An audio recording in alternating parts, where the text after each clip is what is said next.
respect highly, Dr. Beverly Daniel Tatum, in her book Why Are All the Black Kids Sitting Together in the Cafeteria, which is a great read, I would suggest it, talks about it being racism, the negative stories we learn about different racial groups, unconscious bias, being like smog in the air. And if it's like smog in the air, we can't help but breathe it in. So if it's like smog in the air and I'm being sent messages about a people type or a people group, it would be inaccurate and false for me to say I don't have any biases about that group.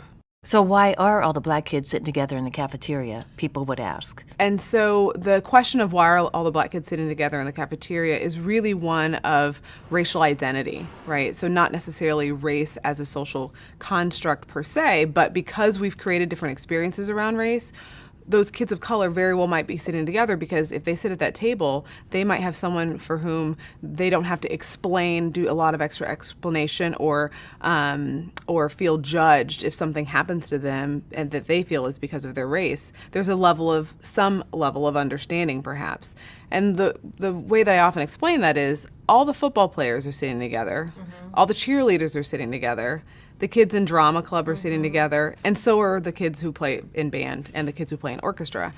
So in some ways, it's developmentally appropriate for kids to be sitting with their people group that they identify with. And we often don't judge or scold or say that the football players need to break up and sit with somebody from drama, right? Right. We allow that because there's something developmentally appropriate that they're getting from connecting, whether it's camaraderie, strengthening their teamwork, allowing them to maybe even see value in school in addition to their sport.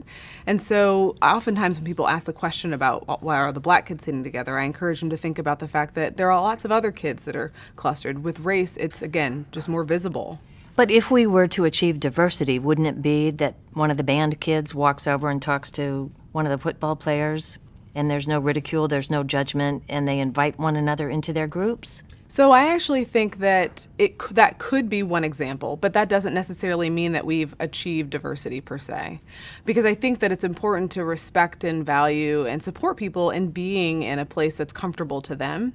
And so in terms of numerical diversity, having a table that is a mix of all those kids might make sense, but that's not necessarily diversity of interaction or diversity of thought. So we could force that sort of diversity, but I think in my mind, true diversity would be valuing everyone's difference so that we could potentially have the cheerleaders sitting together, the football players sitting together, but not be judging or valuing or devaluing someone because of whatever extracurricular activity they take part in. What about yourself? How were you brought up or socialized, and are you able to acknowledge your own biases, and how